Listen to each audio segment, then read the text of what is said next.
The first thing I noticed was the silence. Not the kind of silence that comes from an empty apartment, but the kind that arrives when two people have spent months saying everything except what they really mean. I was standing in the kitchen at nearly midnight when she walked out of the bathroom wearing my gray robe, her damp hair falling over her shoulders, her cheeks warm from the shower. She stopped when she saw me. I stopped breathing. Then she looked at me with an expression I had never seen before, half fear, half courage, and quietly said, "I think it's time we stopped pretending." If you believe that kindness can give people the courage to be honest, that second chances can change lives, and that sometimes love begins with simply making someone feel safe, please take a moment to like, comment, share, and subscribe. Because this story isn't really about a robe. It's about two people who were terrified that telling the truth might destroy the one place where they finally felt at home. My name is Daniel, and 6 months earlier, I had moved into a small 2-bedroom apartment with Emily. We weren't childhood friends or college sweethearts. We had met through a mutual friend after both of us realized that living alone in the city was becoming too expensive. The arrangement was supposed to be simple. We would split the rent, respect each other's privacy, keep the kitchen reasonably clean, and go on with our separate lives. At least, that was the plan. Emily was quiet when I first met her, but not unfriendly. She had the kind of smile that appeared slowly, as if she had to decide whether the world deserved it. She worked at a children's bookstore across town and spent most evenings reading on the couch with a cup of tea beside her. I worked long hours at a small design company and usually came home exhausted. At first, we barely knew each other. Then little things began changing.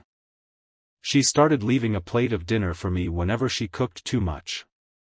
I began bringing home the chocolate-covered biscuits she liked.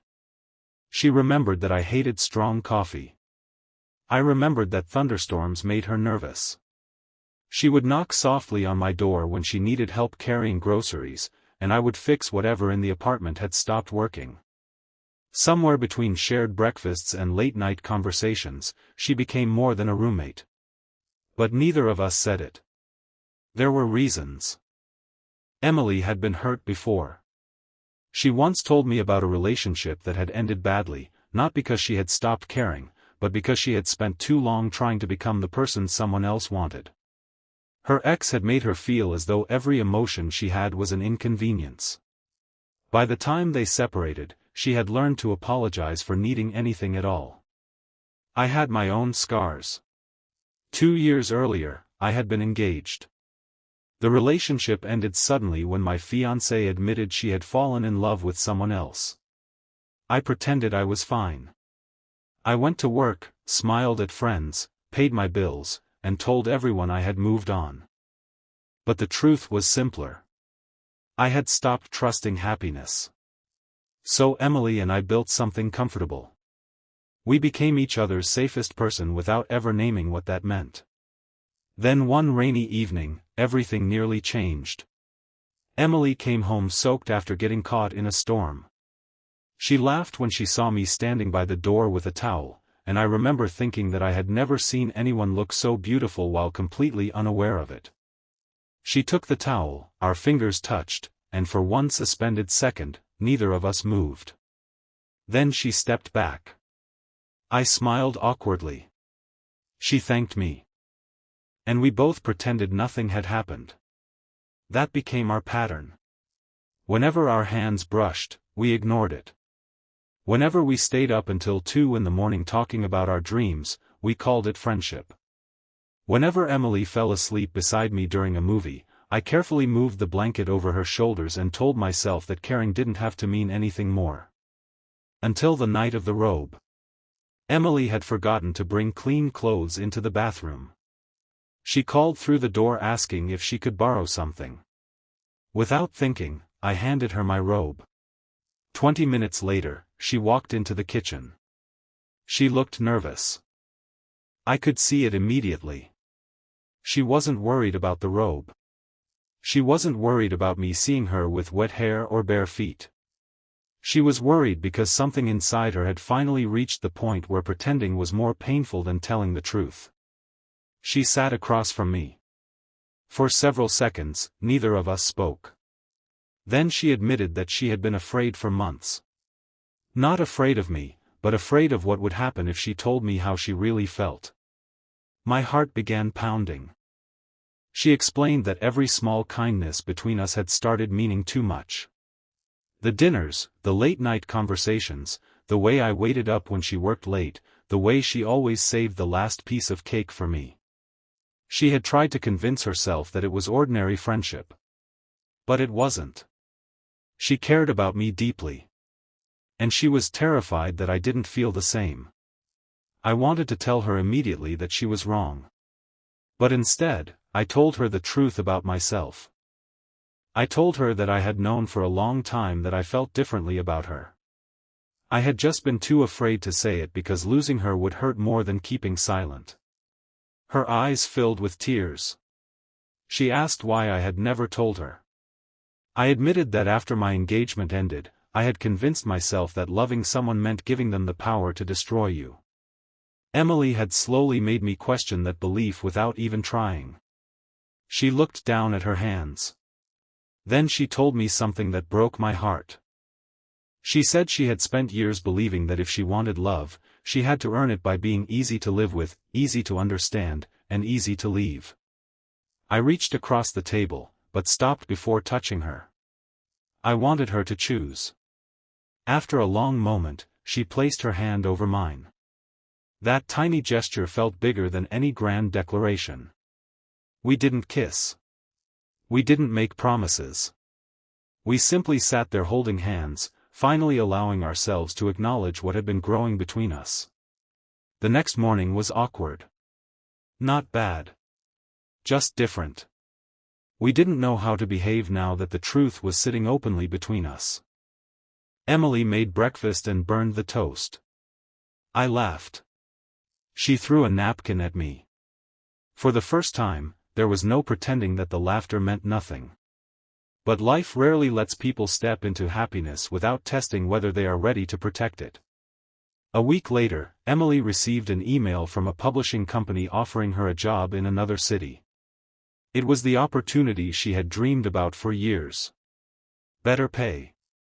A position she had always wanted. A chance to become the person she had been trying to become. When she told me, she was smiling. I smiled too. But inside, something cracked. I wanted to ask her to stay.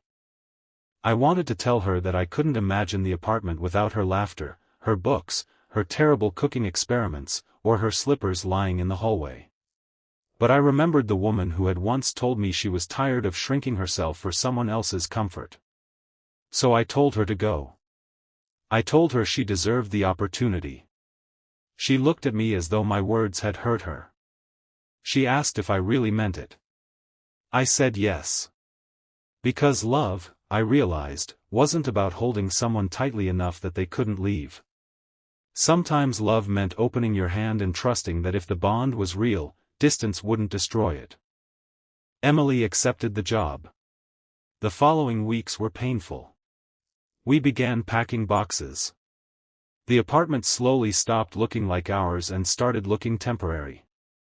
Her books disappeared from the shelves. Her photographs came off the refrigerator.